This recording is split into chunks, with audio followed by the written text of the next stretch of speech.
quedarse a vivir en Valladolid es imposible. Tenemos por delante la última jornada. Tengo hasta así la voz de la emoción de estos días. Pero ahora llega uno de los momentos más bonitos, que es presentar, y eso que es bastante complicado, a las dos almas que hacen posible Valladolid. Que contaros que no sepáis de estos dos escritores. La primera vez que conocí a Dolores, en una entrevista me contó que ella escribía porque tenía miedo. Y antes de empezar a escribir a los 14 años, se hizo lectora precisamente para combatir esa emoción y también para combatir las pérdidas. Es una escritora honesta de novelas de cara norte, ganó el premio Planeta en 2016, con Todo esto te daré, y en el escenario que se desarrolla esa novela hace poquito, acaba de estrenar un vino, Heroica. ¿Sí? Es una de las autoras españolas más leídas y vendidas, traducidas a 39 idiomas, quizá desde que he consultado este dato hasta ahora ya hay alguno más. Y anotad una fecha, 13 de noviembre, porque publica su nuevo libro, Las que no duermen, Nash. Después seguro que le cuentas algo a César. ¿Y qué contar de César Pérez Gellida? Que los vallisoletanos no sepáis, los que no sois de aquí sois gellidistas, así que también le conocéis, es un asesino literario que a mí en particular me hace sufrir mucho, que tiene la medalla de honor de la Sociedad Española de Criminología porque reconocen su rigor y su exactitud y su realismo a la hora de diseñar esas muertes. Y digo lo de asesino porque solamente en su última novela, en Bajo tierra seca, ha dejado como una docena y media de cadáveres. Lo normal, si divides entre el número de páginas, al final es una media muy baja. Que no son más que los muertos que vas dejando, los secadores muertos que vas dejando. Porque a una media de un par de ellos al año, desde 2011, que te pones a escribir de manera profesional, sale ya un buen listado. Sí, pero sigo sin tener patrocinador de secador y mira que lo decimos y nadie se hace eco de esto. Entonces hay que repetirlo hasta la saciedad. Lo que nació como una herramienta para combatir el insomnio le ha llevado a ganar el premio Nadal por esa última novela, por Bajo tierra seca. Ha publicado ya 14 y de su primera trilogía, con la que conquistó a todos y nos hizo gellidistas, se está rodando ahora, en Memento Mori, la segunda y tercera temporada de la serie, aquí en Valladolid. Bueno, Dolores y César, aparte de esa pasión por la literatura, son como dos hermanos separados al nacer que se reencontraron en una feria del libro de Valladolid, que después se hicieron inseparables por aburrimiento en un Sant Jordi, se escabulleron juntos de una fiesta aburrida para irse ellos a montar la suya. Así que no se extrañará que por ese motivo, por querer diseñar con todo el cariño y la pasión del mundo un festival al que a ellos les gustaría que les invitaran. En mayo de 2019, César hizo un viaje a Navarra para convencer a Dolores de empezar esta aventura. Yo quiero que nos contéis cómo comienza ese sueño. Será un placer, ahora os lo contamos. Y estamos aquí celebrando la 4ª edición, ahora nos contarán los detalles de cómo se puso todo esto, en marcha, que es literatura y sexo. Y en lo que nos traen las sillas ya para que os acomodéis y empecéis a charlar con el público, yo os voy a hacer la pregunta de entre una y otra, ¿con qué no podríais vivir? Entre una y otra... ¿Literatura o sexo?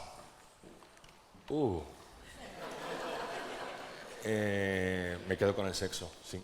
Sí, porque es algo cotidiano, diario, 2 horas al día, como decía Santi Balmes.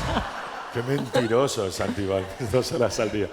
Y sí, es que yo el sexo lo asocio a la cotidianidad, es intrínseco a la forma de relacionarse que tiene el ser humano.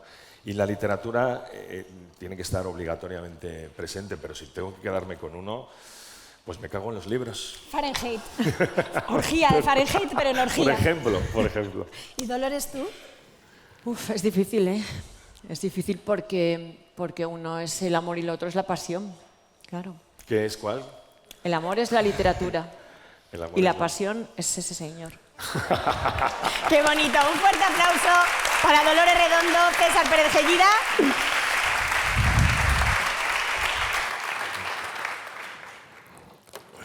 Bueno, se nos hace raro ser nosotros los que estamos sentados aquí, porque no es lo habitual. Además no tenemos guión, esta movida es que decidimos, bueno, ¿cómo planteamos este encuentro? que nos hagan una entrevista, nos la hacemos nosotros y hemos dicho, pues ni una ni otra. Yo creo que lo que debemos hacer es mantener el silencio durante 40-45 minutos mirándonos a las caras y transmitiéndonos emociones sin hablar. Esta es la propuesta que yo os hago en esta mañana de domingo para que, si os apetece ir a misa, mejor pues, estéis a tiempo de llegar. Bueno, Dolores, yo sí tengo varias cuestiones. Hemos dejado ahí en el tintero, decía María Ramos, cómo empezamos a construir Black Valladolid. Y nos hemos quedado en el momento en el que yo voy a Navarra para tratar de seducirte, que ha sido, yo creo que mi segundo acto de seducción más importante, porque el primero está ahí sentado. Y quiero que cuentes tú cómo recibiste a este calvo con esa noticia y cuánto tardaste en decirme que sí. Bueno, pues me llamó y me dijo, Dolores, me voy a tu casa a contarte una cosa. Entonces, Eduardo, que es la persona que pertrecha la casa, dijo, voy a salir a comprar vino y chuletones. Él entendió que venía César y teníamos que estar preparados.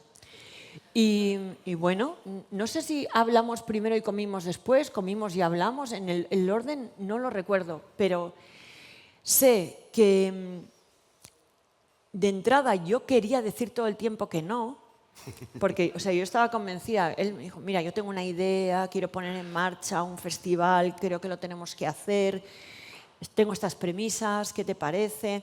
Y yo estaba diciendo, le voy a decir que no, le voy a decir que no porque estoy escribiendo, porque luego tengo que viajar mucho, pero sobre todo porque en estos momentos en el que tantos escritores deciden vivir pues muy pendientes de las redes sociales, o hay mucha gente, entiendo que cada uno haga lo que quiera, yo respeto la manera de vivir de todo el mundo, pero asistir a demasiados eventos, demasiados congresos, demasiadas fiestas, una de esas fiestas como aquella en la que nos encontramos aquella vez en Barcelona, que como dice César, Eduardo Mendoza seguro que la conoces, la fiesta de la vanguardia, ellos creen que es una fiesta, pero eso no es una fiesta. Realmente el escritor es la fiesta para los periodistas, que se ponen de canapés y tal, pero tú no tienes literalmente tiempo a meterte uno en la boca, porque antes de que hayas dado un bocado te están preguntando, estás allí, te haces la foto, que saldrá el otro día en la vanguardia. Aquello no es una fiesta, no lo es otra cosa. Y yo no soy muy partidaria de esos eventos porque creo de verdad, y además con los consejos que me ha dado Eduardo Mendoza hace un rato, voy a ir cada vez más hacia ser la clase de escritora que quería ser, y no solamente por lo que escribo, sino por cómo vivo. Y yo quiero estar tranquila. Realmente he elegido vivir en un pueblo, llevar una vida moderada, centrarme en la escritura, pero en la lectura también. O sea, me horripila que a veces no tengamos tiempo casi para leer. Y yo esto lo tengo clarísimo, esto es mi lema de vida, y llega este señor a perturbarme con vamos a hacer un festival y claro, el concepto que yo tengo de los festivales que yo tenía era el de todos esos festivales que recorremos. Y yo le decía, no, César, yo esto no quiero hacer, pero en cuanto él me dio 4 premisas de lo que él tenía en mente, que justo era, vamos a hacer el festival al que querríamos ir.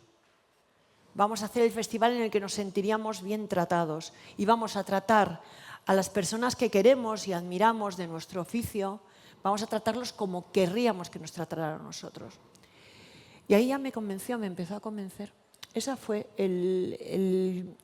precisamente el que no iba a ser uno más y que lo íbamos a hacer de un modo distinto. Y tardé 0 en decirle que sí. Le dije, venga, vale, vamos. La verdad es que ayudó mucho mi poder de seducción, pero también ayudó mucho que en el transcurso de esa conversación había mucho vino y vino. Tomamos mucho vino.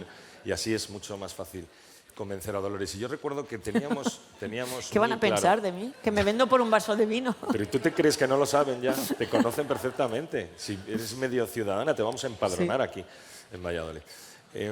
teníamos muy claro, no teníamos tan claro hacia dónde queríamos ir, pero sí teníamos muy claro qué es lo que no queríamos hacer. Sí. No queríamos replicar fórmulas, no porque nos parecieran mejores o peores, pero sí donde, como tú has dicho, encontráramos una burbuja en la que los autores tuvieran la importancia que en otros sitios no se les da. Y queríamos dotarlo además de glamour. Acuérdate que hablamos de poner el foco de atención, y por eso aquí lo que hacemos en este hemiciclo es que los focos se centran en esa persona que viene en ese momento. No nos gustan las mesas redondas, a excepción de esta charla que tenemos Dolores y yo. Sabéis que lo que hacemos es un autor, autora, un foco y amigos que disfrutan de esa charla. Es una fórmula muy sencilla y creemos que nos funciona y vamos a seguir dando guerra, ¿verdad? Sí, vamos a seguir dando guerra. Luego hay un hándicap que todavía no hemos superado. Esta va a ser nuestra cruz, creo que para siempre. El festival se llama Blackjadolid.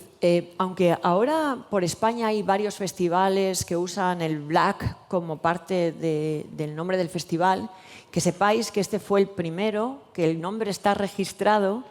Y es que teníamos una idea inicial, César tuvo una idea inicial de que el festival estuviese centrado en la novela negra. Y tengo que decir que fui yo la que le introdujo el venenito de la literatura en un sentido más amplio.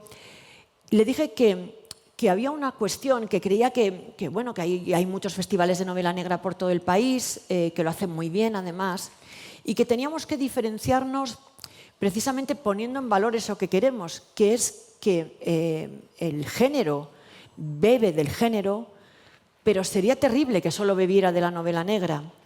Que cualquier escritor para formarse debe leer todos los géneros, debe abrir su mente y pobre del que no lo haga, porque bueno, pues luego vas viendo cosas como las que te encuentras por ahí, pues que todo es como un refrito de lo mismo, y que entendemos que el enriquecimiento que supone escuchar a un ponente que está hablando de algo, aunque no se dedique directamente al concepto literario, a alguien que te está hablando desde otro género, desde otro punto de vista, porque es que al final nosotros leemos todo eso al cabo del año y son los autores, las autoras que queremos, que respetamos, que llenan la librería de nuestra biblioteca y que no siempre son de la novela negra, que el beber solo del mismo género es un error en sí mismo y que sobre todo los que nos documentamos ampliamente para lo que escribimos acabamos leyendo no solamente todos los géneros, sino pues recurriendo a otras maneras de comunicación, pues que son documentalistas, que son guionistas, que son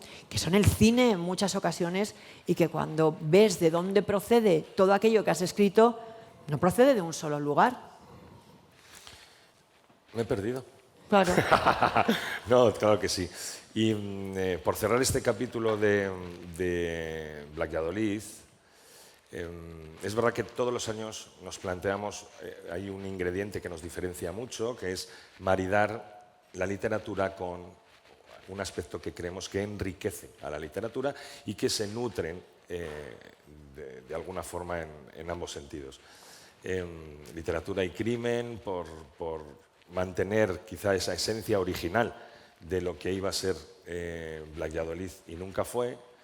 Literatura y vino, literatura y música, literatura y sexo. Y al final de la jornada de hoy diremos sobre qué versará el próximo Blackjadolid. Entonces, por finiquitar esto, y me dirijo a las gentes que estáis ahí en streaming, Blackjadolid no es un festival de novela negra, no, es un certamen de literatura. Y esto se lo digo también a los periodistas, por favor, que se lo tatúen. Es un certamen de literatura. Y ahora vamos a hablar de algo mucho más importante, pero antes vamos a poner aquí unas imágenes de algo que tiene mucha relación con Dolores Redondo. Voy a apartarme para que lo veáis.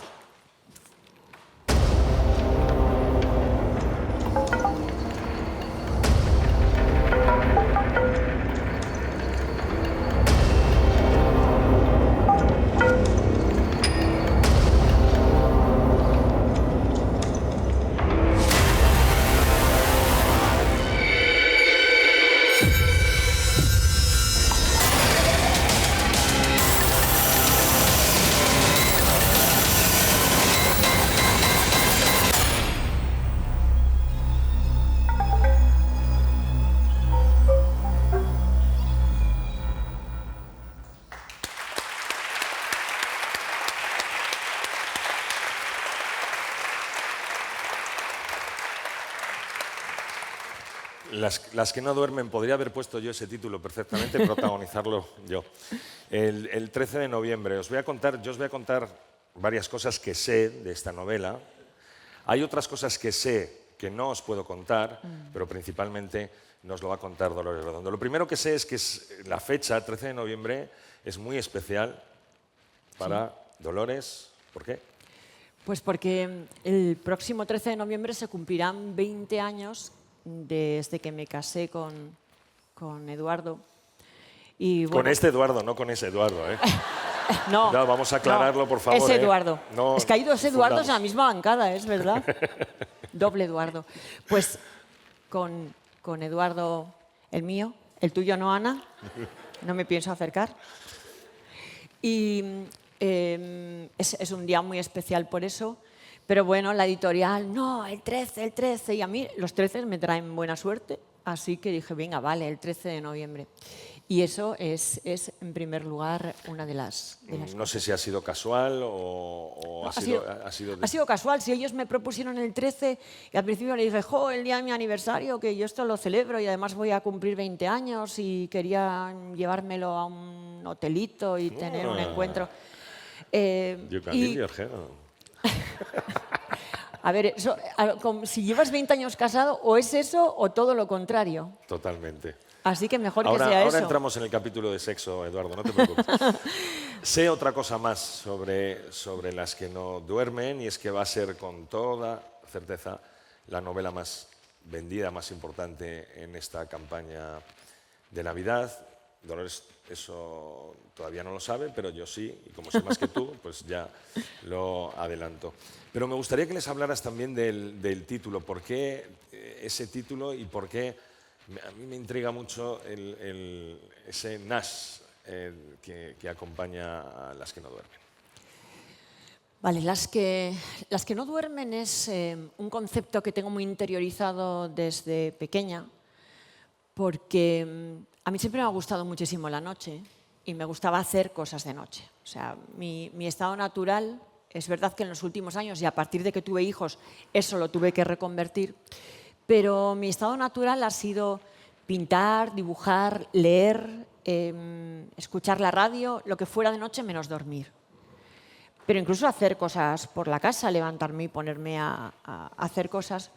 Y recuerdo que en mi casa mi abuela me decía, hacer cosas de noche es de brujas, de noche se duerme.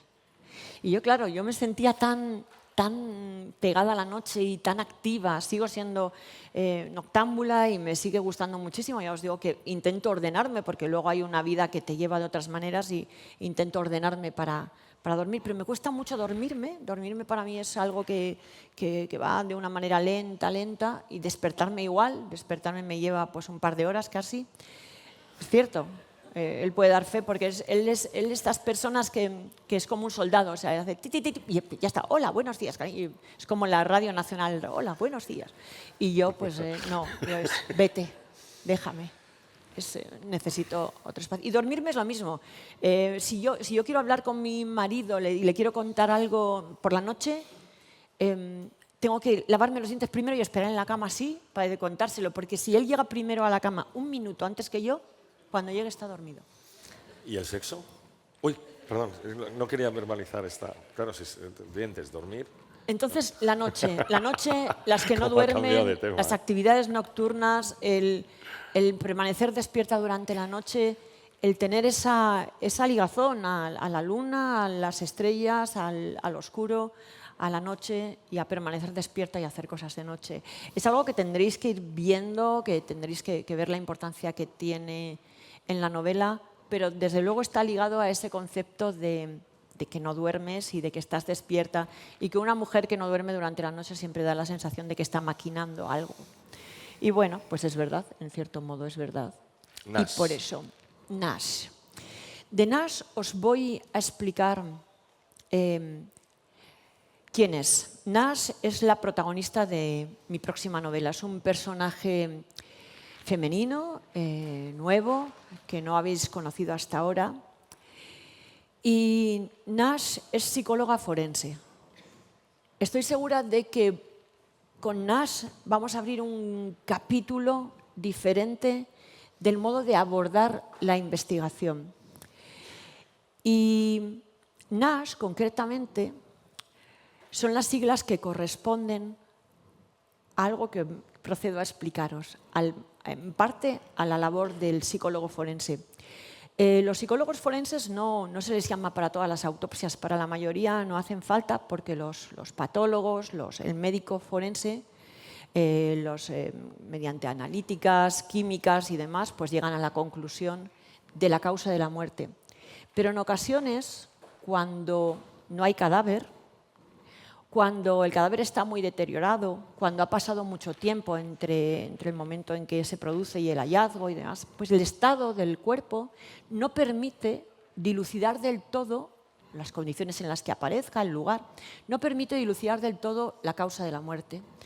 Y entonces entra el psicólogo forense. Y realmente un psicólogo forense es el psicólogo del muerto. Y lo que se dedica es a conocerle como si estuviera vivo, a tratarle como a un paciente vivo y a introducirse en su vida, a saber qué música escuchaba, qué lecturas hacía, con quién se relacionaba, cómo eran las relaciones a su alrededor, cómo era su vida sexual, qué compraba, qué páginas visitaba, porque eso ayuda enormemente a entender cuál era el estado mental de esa persona en el momento de su fallecimiento. Y esto nos da muchas pistas de cómo puede haber muerto, porque evidentemente alguien que ha muerto de forma accidental no tiene el mismo estado psicológico si ha muerto escalando en la montaña que alguien que planea suicidarse. No es lo mismo el de alguien que está planeando seguir con su vida y de pronto le asesinan. No es lo mismo. Y es verdad que ese tipo de autopsia forense en ese momento puede ser lo único que dé luz y además que ponga el foco sobre quién ha sido responsable de su muerte. NASH son las siglas que se corresponden al código que los forenses aplican a la hora de adjudicar las causas de la muerte. Natural, accidental, suicidio, homicidio. Hay una más, que es la I. La I es la que suelen intentar no adjudicar nunca, que es indeterminado. Dejar como indeterminada una causa de muerte es un pequeño fracaso y a veces ocurre que es por las condiciones en que está, es imposible dilucidar la causa. Pero creo que un psicólogo forense es fascinante, es una figura que en otros países está a la orden del día y bueno, luego aparte tiene un montón de aspectos como ser humano, como mujer, que iréis descubriendo en la novela, pero espero que os fascine la mitad de lo que me fascina a mí. ¿Y por qué un personaje tan potente que conlleva una construcción tan compleja, decides matarlo al final de la novela? No le hagáis ni caso. No le hagáis ni caso. Bien, sabemos que la expectativa es muy grande, que tienes una campaña de promoción ya en la cabeza, pero ¿qué nos puedes contar de esa campaña de promoción? ¿Por dónde? Pues quizá lo más importante es que voy a seguir tu consejo, Eduardo, el consejo que me has dado antes. Lo primero que os voy a contar es que voy a revelaros parte de algo que os contaba con la anterior novela. Ya con la anterior novela os decía que estaba preparando una sorpresa, que era algo a lo que quería llevaros con los ojos cerrados, que cuando llegara el momento os lo iba a revelar. Y lo que tengo que contaros ahora es que Las que no duermen, NASH es el principio de un cuarteto de novelas, estamos en un cuarteto de novelas que no necesariamente están relacionadas entre ellas, sí que tienen un elemento común que iréis descubriendo si decidís seguirme en esta aventura. Pero lo más importante es que no va a haber mucha distancia entre una novela y otra. Y a mí me gusta escribir en mi casa. Yo escribo en modo abuela. A mí me gusta mantita aquí, chimenea ahí, ordenador aquí, las notitas. Escribo parte a mano. No sé si sabéis que yo escribo mis novelas primero a mano, luego las paso al ordenador. Entonces, bueno, ahí necesito mi tiempo y mi espacio. Así que la noticia más importante de esta gira es que casi no va a haber gira. Empezaré presentando la novela, habrá una presentación el 18 de noviembre En San Sebastián, en mi ciudad. Voy a empezar por allí porque Nash es donostiarra, como yo.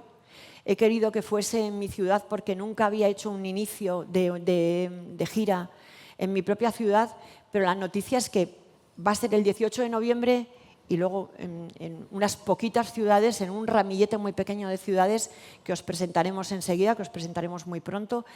Pero eso, 18 de noviembre San Sebastián, si os queréis ir pensando en la posibilidad de estar allí, me encantará que me acompañéis, pero habrá muy poquitas. La noticia de esta gira es que casi no habrá gira porque me tengo que ir a mi casa a escribir, porque necesito daros muy pronto esto, porque cuando algo forma parte de un proyecto como este, en primer lugar yo tengo una necesidad terrible de volcarlo, de sacarlo, de llevarlo con un ritmo. Y luego porque entiendo que es a los que os comprometáis con esto y queráis seguirme, no puedo haceros esperar. Creo que es criminal hacer esperar a un lector 3 años o 6, como bueno, conocemos casos, todos estamos esperando resoluciones de series o la siguiente novela de una entrega que tarda, que no llega. Y yo no quiero torturaros así, porque otros escritores me están torturando a mí así, precisamente. Así que así será. Es un consejo que me ha dado Eduardo. No hay que hacer giras, hay que irse a casa a escribir. Y esto es lo que voy a hacer. Pues Eduardo, podrías habérmelo dicho el año pasado, porque me hubiera ahorrado 35 bolazos que me he comido este año de promoción. Nada, yo creo que en resumen, por lo que has contado, Dolores Redondo en estado puro. ¿Va a haber muertitos? Le voy a preguntar yo algo a él, que esto no hace más que preguntar. ¿Qué se cree? Vale, ¿qué ha ganado el premio Nadal este año? Cuéntanos, ¿cómo ha sido? No me acuerdo, de verdad, lo tengo. Es como una página que en junio, yo cuando terminé la promoción, de verdad que he estado mucho tiempo desde enero que se falló el premio hasta junio, he recorrido muchas partes de España, he hecho muchos bolos y en junio pasé esta página por 2 motivos. Primero, para desconectar, no me acuerdo ni cómo se llamaba esa novela, lo he borrado de mi mente, y para centrarme en la siguiente, que es lo que a mí más me importa, que es lo que más me divierte, y también para descansar, para oxigenar mucho el cerebro. Y lo he conseguido todo esto hasta ayer. Ayer por la noche. Porque llevamos a cenar a un tipo, a Santiago Díaz se llama, está ahí, y no se quería ir a casa. El cabrón, no había forma de llevarla a casa. Entonces he conseguido oxigenar mi cerebro hasta ayer. No, la verdad es que no, que fui yo el que le dije no te vas a casa, no te vas a casa, no te vas a casa. Bueno, un aplauso para Santiago Díaz, que ayer intervino.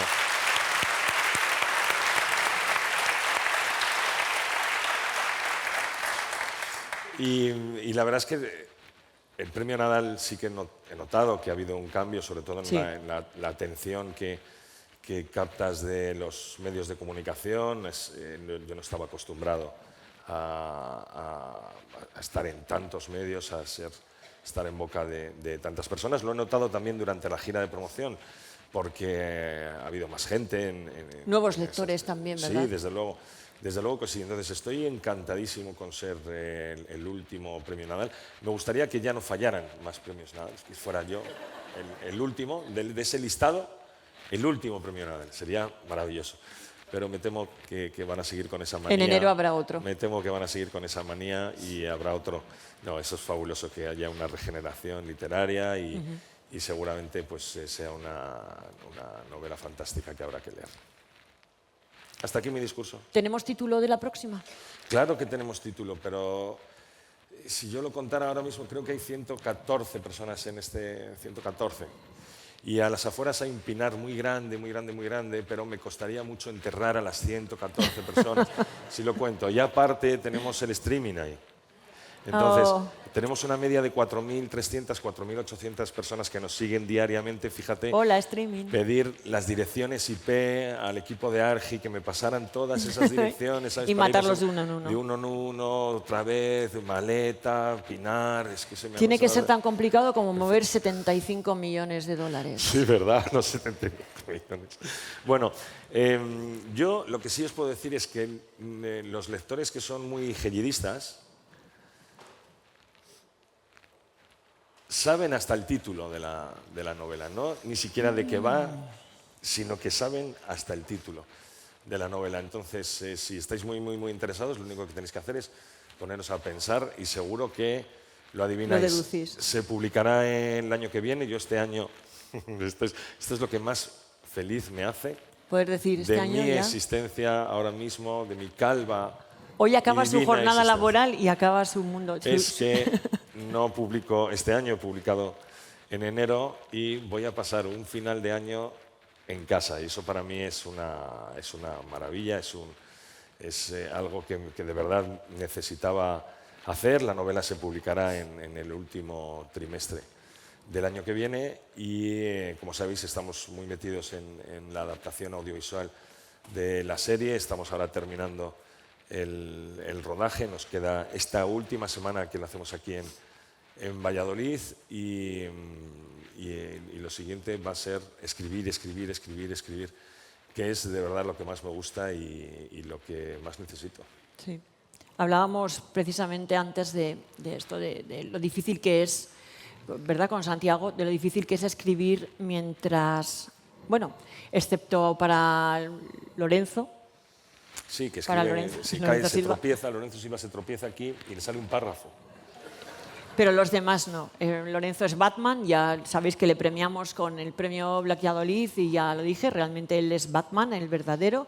Es una persona pues, que tiene otras capacidades, pero la mayoría necesitamos espacios para calmarnos, para escribir. Resulta muy difícil cuando estás fuera y es verdad que también se te contamina la belleza de eso, ¿no? de estar en casa escribiendo, que realmente es eso que yo soñaba cuando era pequeña. Yo cuando me veía como una escritora jamás me veía firmando en el Corte Inglés. Yo me veía encerrada en una torre de un castillo escribiendo y viviendo en el campo y siendo, pues eso, hubiera sido feliz en el nombre de la rosa manuscribiendo. Sí, no, pasando páginas no. Pasando páginas no. Yo eso no lo hago. Yo nunca chupo las páginas. María eso no lo Ramos hago. interviene. Estáis hablando mucho de literatura, pero recuerdo que habíais creado un certamen de literatura y sexo. Entonces, antes de que el público tenga tiempo para charlar con vosotros y haceros las preguntas que quiera, yo os voy a hacer una y es que Vale. cómo desarrolláis vuestros personajes, la sexualidad de vuestros personajes literarios. No sé si tiráis de fantasías, que estos días hemos hablado mucho de cómo se generan las fantasías, o si de experiencias Bueno, personales. Yo tengo un personaje que ha protagonizado muchas secuencias, muchos capítulos de mis novelas, que es Sara Robles. Y Sara Robles es adicta al sexo. Es una tipa bien molona. Es adicta sí, pero es adicta al sexo y yo para trabajar bien este personaje hablé con una especialista para que todos sabemos lo que es alguien que es adicto al sexo, pero lo que no sabemos es cómo puede influir en la vida de las personas, en la cotidianidad de las personas, estar continuamente pensando en el sexo. Y era un ingrediente que me gustaba para complicar la vida de mis personajes. Ya sabéis que a mí lo que más me gusta es joder al prójimo como a mí mismo y principalmente a mis personajes, porque no me dan pena. Quiero decir que hacérselo pasar muy mal, creo que es mi obligación, porque a través de lo mal que lo pasan los personajes consigo que a vosotros también lo estéis pasando mal. Y mi obligación, ¿cuál es? Incomodaros a vosotros. Y si no, leéis a Liz Kellen, que escribe una novela romántica estupenda y maravillosa, y os lo vais a pasar muy bien. Pero cuando abrís una novela negra, un thriller, tenéis que estar preparados para sufrir o para pasar un buen mal rato. Y a mí me cuesta las escenas de sexo, escribir las escenas de sexo me cuesta porque hay una delgada línea en la cual a un lado eres un mojigato absoluto y si lo cruzas eres un grosero. Entonces es muy difícil bailar, mantenerse firme en esa línea en la que yo creo que se puede ser explícito o se puede sugerir. Hay que equilibrar muy bien cómo cuentas una escena de sexo. Me cuesta mucho escribir las escenas de sexo, pero me lo paso muy bien escribiendo escenas de sexo. De verdad que me lo paso muy bien. Y sobre todo cuando estoy repasando la novela, que yo escribo siempre hacia adelante, el primer borrador nunca reviso. Entonces pasan muchos meses hasta que yo vuelvo a leer lo que he escrito, ¿no? En ese segundo borrador. Y hay veces que con las escenas de sexo digo, qué goloso. Y entonces es cuando sé que esa escena va a funcionar. Si paso por esa escena de sexo y no hago ese guiño de digo, falta algo. ¿Y Bueno, en tu caso, Dolores? En mi caso, no hay demasiadas escenas de sexo. No hay demasiadas porque no las, a mi parecer no lo necesitaba, no lo pedía la acción de la novela y no hay demasiadas. Es verdad que sí que por ejemplo, recuerdo en la trilogía de Baztán hay un encuentro sexual entre Amaya y su marido en la primera novela, luego hay otros en las siguientes que no voy a revelar por si alguien está leyendo o quiere leer, pero es verdad que sí que me preocupaba mucho porque la primera vez que lo abordé me di cuenta de hasta qué punto estamos contaminados del lenguaje del sexo y me sonó manido, no por lo que estaba ocurriendo, o sea, la acción la tenía clara, pero es verdad que nos hemos acostumbrado a utilizar unas palabras concretas, tanto al describir el amor como el sexo, y sí que sentí que necesitaba un lenguaje nuevo. Un lenguaje nuevo que tenía que ser adecuado a la situación psicológica de los personajes. Y sí que me costó, pero fue muy entretenido a nivel literario, sobre todo, lo que os digo, a nivel de preocupación por el lenguaje adecuado. Os voy a poner un ejemplo. Imagino que algunos habréis leído, no sé si alguien ha leído El Guardián Invisible, de los que estáis aquí, por ejemplo. Vale, unos cuantos. Se describe, no destripo nada, se describe un encuentro sexual entre la protagonista, entre Amaya y su marido en varias ocasiones. Bueno, es una pareja normal, pues tienen relaciones normales, ¿no? Se encuentran varias veces al cabo de la novela. Pero había conceptos del deseo, sobre todo del deseo, que me importa más que el sexo en sí mismo, de cómo llegaban ahí, que me di cuenta que evocaban conceptos que Amaya no podía tener en su cabeza por su propia vida. Por ejemplo, muchas veces nos viene a la mente a la hora de hablar del deseo algo tan manido como el te comería. Los que habéis leído El Guardián Invisible sabéis lo que la madre de Amaya le decía cuando iba a su cama cada noche. Entonces me di cuenta que una mujer así, o sea, su madre se inclinaba cada noche sobre su cama y le decía: pequeña zorra, duerme tranquila, que mamá no te comerá esta noche. Qué buena interpretación, ¿no? Con esa voz, claro que sí.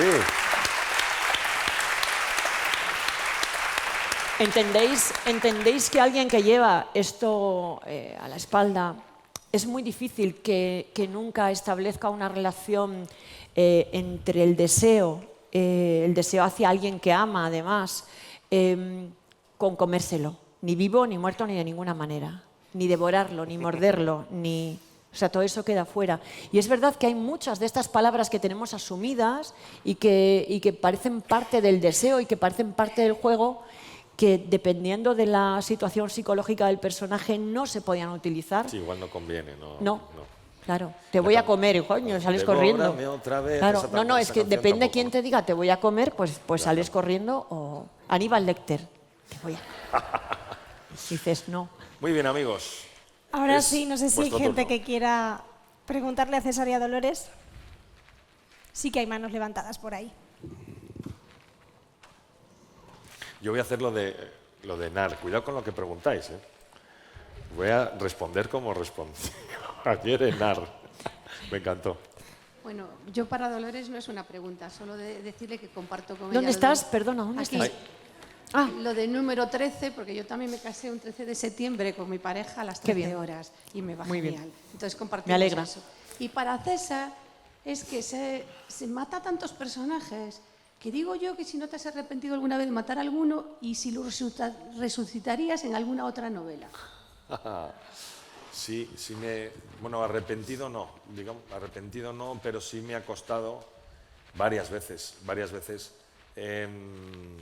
deshacerme de un personaje, porque cuando escribimos varias novelas en las que aparecen personajes con los que pasas muchas horas, porque al final, dentro de nuestra labor, hay una parte muy importante que es la interpretación de los personajes.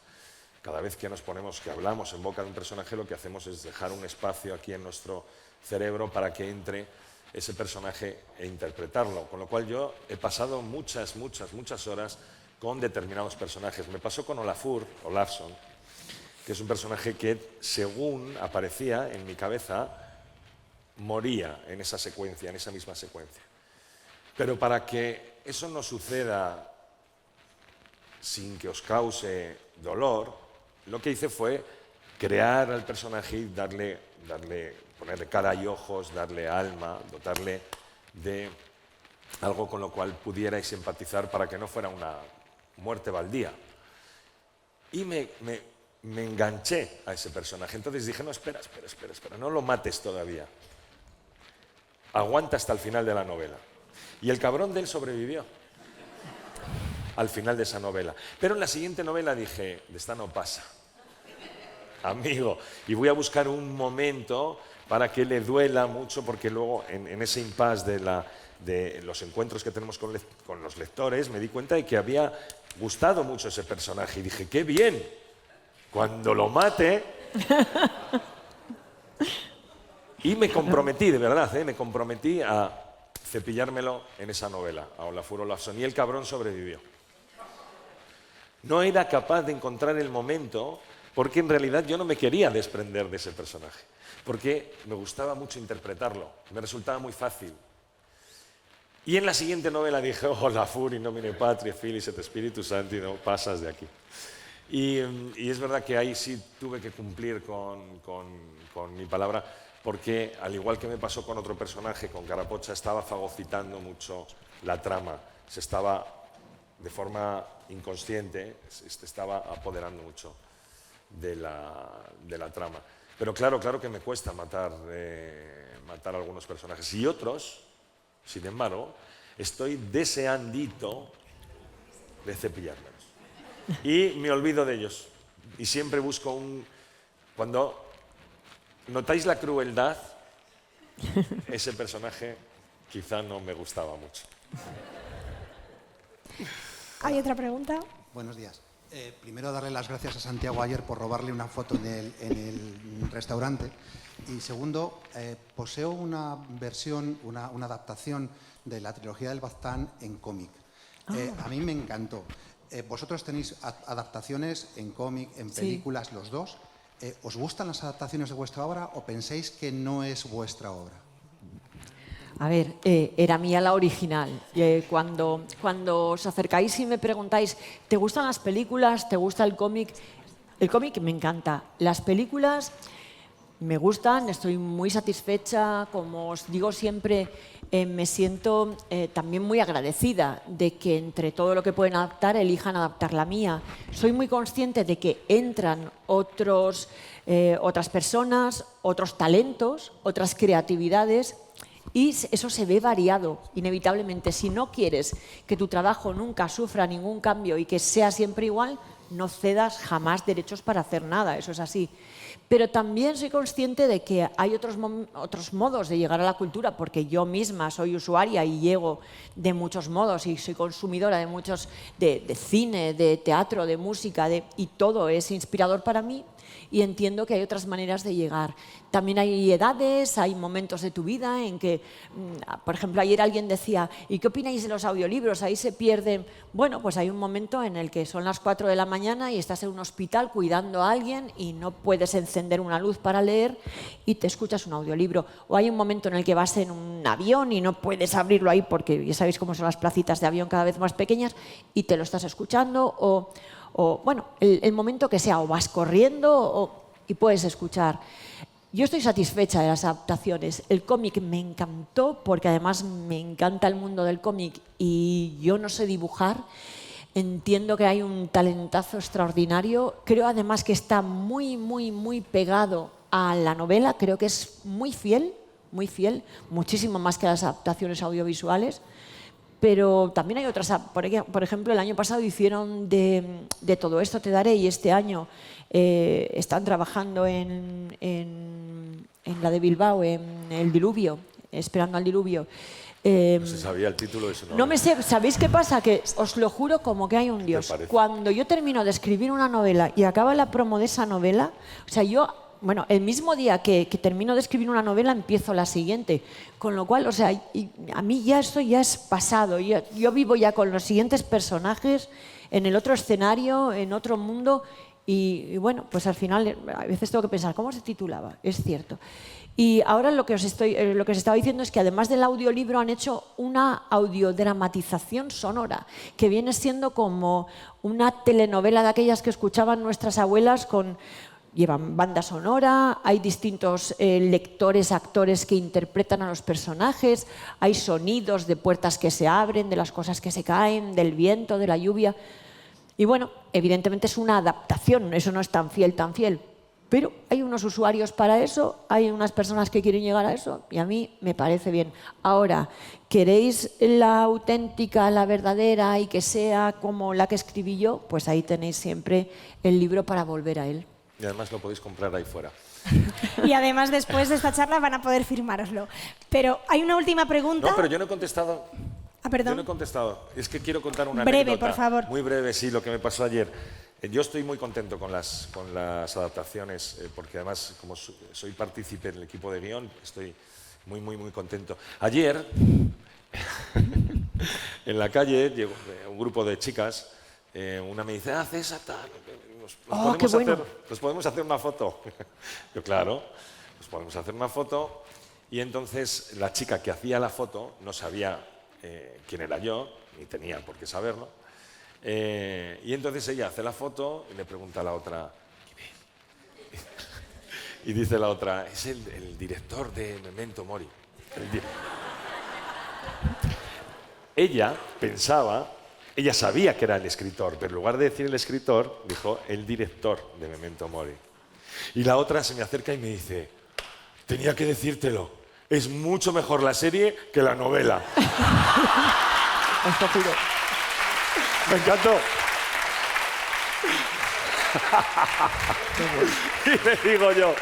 Y le digo yo, qué razón tienes. No le dije que era el escritor de la vergüenza que tenía. Sí. Pregunta, sí, por ahí. No la sacó de su error, ¿eh? Se fue la chavala pensando que era el director. Que se joda. A lo mejor nos está viendo por streaming Un ahora. saludo. Como Enar, un saludo, hija de la... Hola, Raquel. Hola. Yo no tengo una pregunta, es más un acertijo para mi querido amigo César. Acertijo. Un acertijo que es muy, muy fácil, pero a la vez es un poquito malvado. Premio literario que el señor Mendoza y la señora Redondo sí, y Gellida no. No, todavía.